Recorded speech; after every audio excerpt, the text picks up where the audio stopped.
नमस्कार, मैं Bhimrao Lonare IBM TV 9 news और डब्ल्यूएच न्यूज में आपका स्वागत करता हूँ। इस वक्त मैं तिलक पत्रकार भवन परिसर में हूँ और हम आज एक खास विषय को लेकर हमारे साथ में जो खास मेहमान हैं उनसे चर्चा करेंगे। देश में जो अभी लोकतंत्र खतरे में आया है उसी विषय को लेके आज हम चर्चा करने वाले हैं। हमारे साथ में जो समाज सेवी है ओपी सिंह, वो हमारे साथ में है और वरिष्ठ पत्रकार डॉक्टर राकेश पाठक सर हमारे साथ में हैं।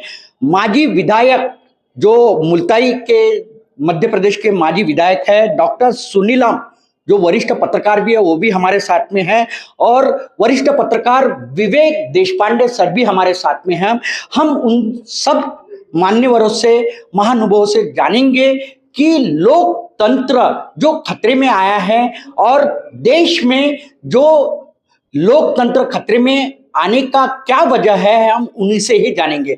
सर, आपका बहुत बहुत स्वागत है। सर, आप सबसे पहले आप बताइए, आप एक समाज सेवी हो, क्या लगता है आपको कि 2014 से जो देश में जो चल रहा है, क्या महसूस कर रहे हो आप? देश में जनतंत्र के अलावा सब कुछ चल रहा है। संविधान की कोई परवाह नहीं है। Concentration of power in the hands of one individual, जो जनतंत्र के बेसिक सिद्धांतों के विरुद्ध है और करप्शन एट इट्स पीक कहेंगे। अगर सच में प्रधानमंत्री करप्शन को हटाना चाहते हैं तो उनने जो काम किए थे उनको अनडन करें और इलेक्टोरल बॉन्ड से जो पैसा उनकी पार्टी को आया है उसको वापस करके नेशनल एक्सचेकर में वो जमा होना चाहिए। तो इसलिए आवश्यकता इस बात की है कि सही मामले में अपोजिशन के साथ संवाद हो, हम सबके साथ संवाद हो और पॉलिसी का निर्धारण उस संवाद और डिस्कशन के माध्यम से होना चाहिए। एक आदमी की विम्स के ऊपर इतने बड़े देश का संचालन नहीं होना चाहिए। निश्चित ही एक आदमी के ऊपर इतने बड़े देश का संचालन नहीं होना चाहिए, ऐसे ही कहना ओपी शाह सर का है। हमारे साथ में पाठक सर भी है, हम उनसे भी जानेंगे, राकेश पाठक सर से जो वरिष्ठ पत्रकार है। क्या लगता है सर, ये जो लोकतंत्र खतरे में आया है, क्या भूमिका है मीडिया की? देखिए, सबसे ज्यादा जो चिंताजनक भूमिका है वो मीडिया की ही है। पत्रकारिता का मूल दायित्व जो है, जो धर्म है उसका, वो सत्ता का प्रतिपक्ष होना है, जनपक्ष होना है, जनता के पक्ष में खड़े रहना है। लेकिन पिछले 10 सालों में मीडिया ने सत्ता से सवाल पूछना बंद कर दिया है। इतना ही नहीं किया बल्कि उसने विपक्ष से और जनता से सवाल पूछना शुरू कर दिया है। उसे कटघरे में खड़ा करने का कोई मौका नहीं चूकती, जबकि लोकतांत्रिक व्यवस्था में जो चुनी हुई सरकार है उसकी जिम्मेदारी है देश चलाना, नीतियां बनाना, उसका क्रियान्वयन करना। उससे सवाल पूछे जाने चाहिए कि आपने जो नीति बनाई उसका क्या परिणाम निकला, आपने नोटबंदी की थी तो उससे क्या हासिल हुआ, 370 हटाया तो कश्मीर में क्या बहाल हुआ। लेकिन ये मीडिया सरकार से सवाल नहीं पूछता। ये सबसे ज्यादा खतरनाक संकेत हैं कि लोकतंत्र के लिए जो सबसे बड़ी इकाई है न्यायपालिका के बाद, अगर मैं कहूँ तो वो मीडिया है, पत्रकारिता है। और पत्रकारिता का एक बहुत बड़ा हिस्सा, सबको तो मैं नहीं कहूँगा, आज भी आप जैसे जो समानांतर मीडिया पे काम कर रहे हैं, आप सब लोग बहुत अच्छा काम कर रहे हैं, जनता की आवाज़ उठाते हैं, लेकिन फिर भी बहुत बड़ा हिस्सा, बहुत बड़ा तबका सत्ता की गोद में जाकर बैठ गया है। ये आने वाले समय के लिए अच्छी चीज़ नहीं है, क्योंकि जब पत्रकारिता सत्ता से प्रश्न पूछना बंद कर देती है तो इसका अंतिम जो नुकसान होता है, इसका जो परिणाम होता है, वो जनता को भुगतना पड़ता है। जिस जनपक्ष के लिए पत्रकारिता है उस जन को, लोग को, लोगों को, नागरिकों को, मतदाताओं को इसकी बहुत बड़ी कीमत चुकानी पड़ती है। इसलिए अब तो सवाल जनता को भी मीडिया से पूछना चाहिए कि आप कर क्या रहे हैं, आप किसके हक में खड़े हैं। लेकिन किस प्रकार से जनता मीडिया से सवाल करेगी, क्योंकि मीडिया जो है सिर्फ एक आदमी के इशारे पे चल रही है देश की मीडिया। बिल्कुल। देखिए, जनता कैसे सवाल करेगी उसका मैं आपको तरीका बताता हूँ। वो जो मुख्य धारा का मीडिया है, जनता चाहे उसको देखना बंद कर दे, उसकी जब व्यूवरशिप कम हो जाएगी उसको विज्ञापन मिलना बंद हो जाएंगे। जो अखबार आपकी देहरी पर आता है उसे बंद कर दीजिए पढ़ना। अगर वो जनता के सवाल नहीं उठाता अखबार, वो सत्ता के पक्ष में खबरें लिखता है, सत्ता को बचाने वाली खबरें लिखता है, आप उसे पढ़ना बंद कर दीजिए। यही सवाल पूछने का तरीका है। जब आप इस तरह से मीडिया को खारिज करेंगे, इस तरह के मीडिया को खारिज करेंगे, तो शायद वो सबक सीखेगा और अपनी जिम्मेदारी को याद करके शायद रास्ते पर लौट आए। जी। हमें लोकतंत्र को बचाना है। 2024 में अभी चुनाव है, क्या बताना चाहोगे जो मतदाता है देश के मतदाताओं को हमें सिर्फ इतना बताना है कि जागो मतदाताओं, आपके हक में, आपके अधिकारों में जो आपको मिलना चाहिए, क्या सचमुच आपको मिल रहा है? क्या सिर्फ मंदिर बनने से देश का निर्माण हो रहा है? क्या महंगाई पर अंकुश लग गया? क्या आपके बेटे बेटियों को, आपके आसपास के लोगों को रोजगार मिल गया? क्या देश की सीमाएं सुरक्षित हैं? हमें जनता से कुछ नहीं कहना, हमें जनता से सिर्फ इतना कहना है कि आप सोचिए और समझकर मतदान कीजिए, विवेक का इस्तेमाल करें, देखें कि देश, समाज और लोकतंत्र के हित में कौन है जो आपको सिर्फ सपने परोसता है, धर्म के नाम पर राजनीति करता है और देता आपको कुछ नहीं है। 2 करोड़ रोजगार साल में देने थे, एक रोजगार नहीं दिया। चीन का अतिक्रमण हो गया, आपने कह दिया ना कोई घुसा है ना घुसाया है। महंगाई कहां से कहां पहुंच गई, 400 रुपए का सिलेंडर 1200-1100 रुपए का हो गया। तो ये सवाल तो जनता को पूछने, हमें सिर्फ उसे याद दिलाना है कि 2014 से पहले आप जिन सवालों पर उद्वेलित होते थे, अब उन सवालों से आपको फर्क क्यों नहीं पड़ता? निश्चित ही राकेश पाठक सर, आपने बहुत अच्छा कहा है कि लोकतंत्र जो है वो तो खतरे में आया ही है। धर्म के नाम पे राजनीति की जा रही है। हमारे साथ में जो वरिष्ठ पत्रकार है, नागपुर के जाने माने वरिष्ठ पत्रकार है विवेक देशपांडे सर, वो भी हमारे साथ में, हम उनसे भी जानेंगे धर्म पे नाम पे जो राजनीति हो रही है देश में, आप कैसे महसूस कर रहे हो? बिल्कुल, जो नहीं होना चाहिए वो हो रहा है। मतलब धर्म का विरोध किसी को नहीं है, धर्म से किसी को परहेज भी नहीं है, धर्म से किसी को विरोध भी नहीं है। लेकिन धर्म का इस्तेमाल एक बाजार की तरह जब इलेक्शन में किया जाएगा तो उसके जो नतीजे निकलेंगे वो इस या किसी भी देश के लिए डिजास्टर्स ही होंगे, जो भारत के लिए डिजास्टर साबित हो रहे हैं और होंगे। मतलब आज जो दिख रहा है हमें चित्र, वो तो सिर्फ आधा चित्र है। आप आने वाले समय में देखेंगे कि किस तरह से आपके घर में घुसकर आप पर नियंत्रण किया जाएगा।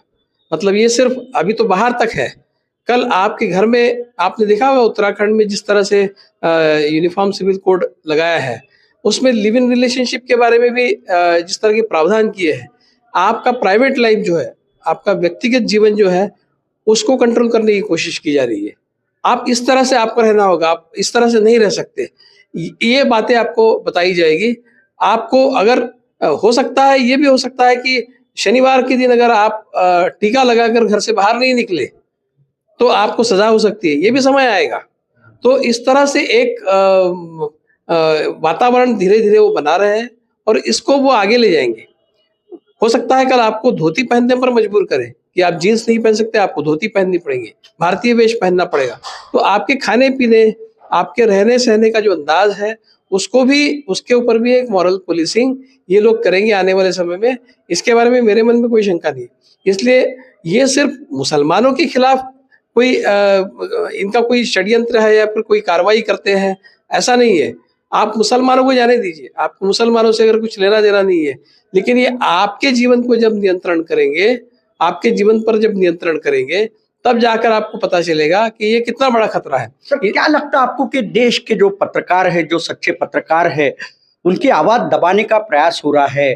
कल जो यानी घटना हुई है और निखिल वागले जैसी जो सच्चे पत्रकार है, उनके गाड़ी पे हमला होता है, उनको जान से मार देने की कोशिश की जाती है, आपको लगता नहीं कि सच्चे पत्रकार की जान को भी धोखा है इस देश में? वो तो है, वो तो कल स्पष्ट हुआ ही है। लेकिन निखिल वागले जो है वो बहुत सशक्त पत्रकार है, वो बहुत हिम्मत वाले हैं और जिस तरह से वो आवाज़ उठा रहे हैं, मुझे लगता है हर ऐसे पत्रकार को जो इस देश के लोकतंत्र को बचाना चाहता है, हर एक पत्रकार ने उसी तरह का एक रुख अख्तियार करना बहुत ज़रूरी है। जिस तरह से निखिल वागले बोलते हैं, हर एक को उस तरह से बोलने की ज़रूरत है। उन्होंने एक चिंगारी भड़काई है, उसको किस तरह से हम आग में तब्दील करते हैं, ये एक बहुत बड़ा सवाल है। पहली बार ऐसा हुआ है कि किसी पत्रकार ने इस देश में इतनी ज़बरदस्त तरीके से इस विषय को उठाया है।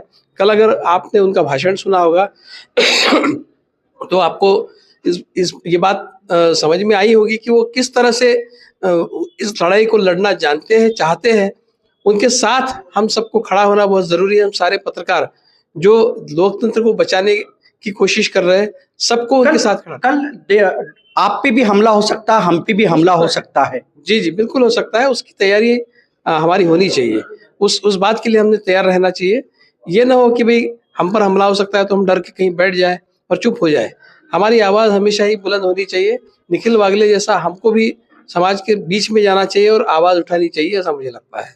निश्चित ही मैं बताना चाहूंगा कि डॉक्टर देशपांडे सर का भी कहना यही है कि निखिल वागले जैसी आवाज हर पत्रकार ने उठाना चाहिए और पत्रकारिता जो है वो समाज के लिए करना चाहिए, देश के लिए करना चाहिए, ना कि राज के जो राजनीतिक पर्सन होते हैं, खासदार, आमदार, मंत्री महोदय, इनके लिए कभी पत्रकारिता नहीं करना चाहिए। सर क्या बताना चाहोगे आप? माजी विधायक है, रह चुके हो, विधायक थे, आपको ऐसी नहीं लगता क्या कि देश में जो लोकतंत्र है वो खतरे में आया है? देखिए, एक तो मैं जो विवेक जी ने कहा उसमें दो बातें जोड़ना चाहता हूं। हमला किया गया जो है निखिल वागले जी के ऊपर, किसने किया? भाजपा के गुंडों ने किया। इस बात को रेखांकित बार बार किया जाना जरूरी है कि हमले कौन कर रहा है। बंबई के अंदर कौन से विधायक ने भाजपा के गोली मारी? मेरा कहना यह है कि ये जो लोग हमला करने वाले लोग हैं, इनकी पहचान लोगों के बीच में बार बार जाना चाहिए। दूसरी बात, निखिल वागले व्यक्ति नहीं है, निर्भय बनो आंदोलन चला रहे हैं। वो एक विचार लोगों के सामने लेके जा रहे हैं, उसी विचार से इनको खतरा है। और यही वही तर्क वाला विचार है, यही वही विचार है सवाल उठाने वाला, जिसको लेकर के डॉक्टर नरेंद्र दाभोलकर की हत्या हुई, डॉक्टर जो है कॉमरेड गोविंद पानसारे की हत्या हुई, जिसके चलते गौरी लंकेश की हत्या हुई। तो ये एक इसलिए ये खतरनाक मामला है, व्यक्तिगत है, बहुत सारे हमले होते रहते हैं। लेकिन आज आपने देखा कि एक प्रेस कॉन्फ्रेंस हम लोग जब कर रहे थे तो एक लाइन जब बोली डॉक्टर राकेश पाठक जी ने, तो पूरा हाउस, सब लोगों ने कहा कि ये गलत है और हम इसके खिलाफ में हैं। ये प्रतिक्रिया है लोगों की। यही प्रतिक्रिया राष्ट्रीय स्तर के ऊपर होना जरूरी है। जो लोग कानून को हाथ में ले रहे हैं, जो लोग कानून के राज को नहीं मानते, जो लोग भारत के संविधान को नहीं मानते, उनको इसी तरीके की जनता की प्रक्रिया जो है, प्रतिक्रिया, वो ठीक कर सकती है। क्या लगता सर कि संविधान जो है, संविधान के मार्ग से आपका कहना है कि देश नहीं चल पा रहा है और संविधान खतरे में है, इसे अपने को बचाना है? 2024 में भी चुनाव, मार्च अप्रैल में शायद चुनाव हो सकते हैं। क्या क्या कहना चाहोगे अगर लोकतंत्र को अगर बचाना है तो? देखिए, लोकतंत्र 142 करोड़ का ये देश है। इंदिरा गांधी ने विपक्ष को 19 महीने जेल में रखा, देश की जनता ने लोकतंत्र को बचाया। जेपी उसका माध्यम बने, छात्र आंदोलन उसका एक माध्यम बना। तो लोग ही आगे आएंगे। और लोग आज भी, जो बात बार बार मैं कहता हूं कि जितने लोग वोट डालते हैं उसमें से केवल 37% लोग भाजपा को वोट डाल रहे हैं, एनडीए को 42-43% डाल रहे हैं। बाकी सब मोदी जी के खिलाफ में, संघ परिवार की पॉलिटिक्स के खिलाफ में वो लोग वोट डालने का काम कर रहे हैं। तो मेजॉरिटी तो अभी भी उसके खिलाफ में है। तो इसलिए लोग पूरी बात को समझ रहे हैं। लेकिन अगर आपने इस तरीके की स्थिति, नहीं, वही मैं कह रहा हूं आपसे, अगर आपने ऐसी स्थिति बना दी कि ईवीएम भी हम मैनिपुलेट कर लेंगे, ईवीएम जहां पर मैन्युफैक्चर हो रही है वहां पर हमारे डायरेक्टर जो है भाजपा के पदाधिकारी बना दिए, है ना। अगर आप बैलेट से कराओगे तो चंडीगढ़ के अंदर वहां पर भी हम बूथ लूटने का काम करेंगे। अगर आप सरकार बना लोगे महाराष्ट्र के अंदर तो भी हम जो है पैसे से खरीद लेंगे विधायकों को, है ना, जो काम हम झारखंड के अंदर लोगों ने नहीं होने दिया। मेरा कहने का मतलब यह है कि कोई भी ऐसा काम मोदी सरकार ने नहीं किया है जो लोकतंत्र के पक्ष में हो या संविधान के मूल्यों को स्थापित करने वाला हो। उन्होंने एक एक काम किया है कॉरपोरेट के इंटरेस्ट में। 15 लाख करोड़ रुपया का छूट देना, देश की पूरी प्रॉपर्टी को अडानी अंबानी के नाम पर कर देना। और अभी के बजट को देख लीजिए, किसानों का काट दिया, सोशल सिक्योरिटी का काट दिया, पूरा आईएमएफ ने बजट बनाया, उसको हमने इंप्लीमेंट करा। ये भी चिंता नहीं की कि इस चुनाव में इसका क्या असर पड़ेगा। उन्हें लगता है कि जो है धर्मांधता के माध्यम से, ईवीएम के माध्यम से, सरकारी मशीनरी के माध्यम से इफ्लोरिया एक क्रिएट करके हम इस चुनाव को जीत लेंगे। ईवीएम के माध्यम से अगर चुनाव हो रहे हैं और ईवीएम के खिलाफ में अभी अधिवक्तागण जो एडवोकेट वर्ग है वो भी रास्ते पे उतरी है, समाज भी रास्ते पे उतर रहा है, देश की जनता रास्ते पे उतर रही है, लेकिन विपक्ष जो है वो मजबूत नहीं दिखाई दे रहा है। ईवीएम के खिलाफ में क्यों आवाज नहीं बुलंद कर रहा है? देखिए, आज नहीं, 2019 के समय ही मैंने एक ईवीएम हटाओ देश बचाओ एक मीटिंग वीपी हाउस में की थी। 22 पार्टियों के लोग उसमें आए थे और सबने ईवीएम का विरोध किया था। इंडिया गठबंधन 27 पार्टियों का है, या अब 26 रह गई।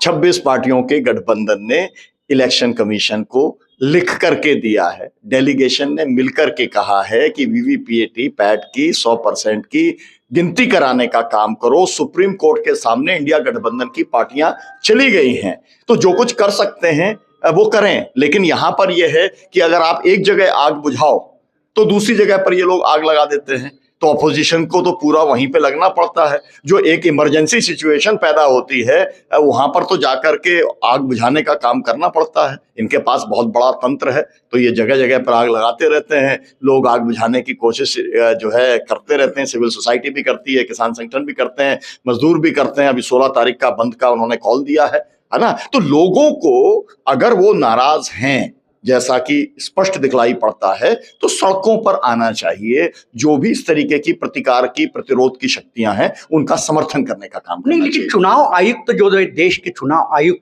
उनके ऊपर विरोधी या लोग, हमारे देश की जनता अगर दबाव बना रही है, लेकिन उनपे कोई असर नहीं दिखाई दे रहा है जो देश के चुनाव आयुक्त है उनपे। असर तो जस्टिस लोया की हत्या हुई,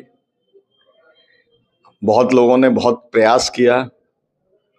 जब सत्ता खिलाफ में खड़ी हो और सत्ता का संरक्षण अगर चुनाव आयोग को दिया गया हो, और आप ये समझिए कि चुनाव आयोग वैसे ही पपेट बना हुआ है, केंचुआ चुनाव आयोग बना हुआ है, लेकिन इसके बावजूद भी उसमें जो था, पहले जो था, उसको हटा करके लीडर ऑफ अपोजिशन को आपने कानून मंत्री को लाकर, चीफ जस्टिस को हटा करके आपने कानून मंत्री को लेके आने का काम किया। मतलब केचुए को भी पसंद नहीं है, उससे भी और आगे जाके होना चाहिए। तो खिलौना बना हुआ है, कठपुतली बना हुआ है। तो लोग जो है, मुझे लगता है कि ये केंद्र सरकार के लिए जो तरीका अपना रही है वो उसके लिए आत्मघाती होने वाला है, क्योंकि इस देश की जनता सब चीज पे कंप्रोमाइज करेगी। मतलब रोटी कपड़ा मकान शिक्षा स्वास्थ्य बिजली सड़क स्कूल अस्पताल, उससे तो वंचित है ही है, लेकिन वो लोकतंत्र से समझौता नहीं करेगी। ये बात बार बार भारत की जनता ने बताया है, अंग्रेजों को भी बताया है और बाद के शासकों को भी बताया है।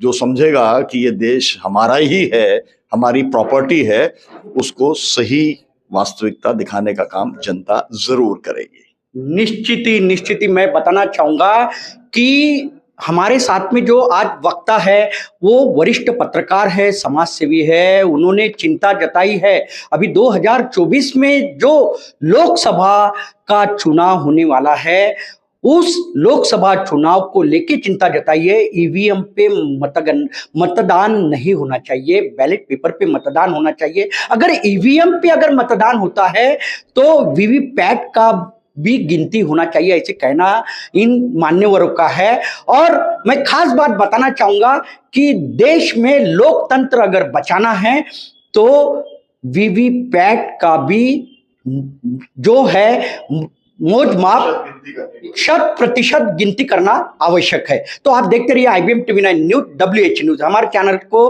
लाइक कीजिए, सब्सक्राइब कीजिए, आइकॉन बेल बटन दबाना न भूलें। धन्यवाद, नमस्कार।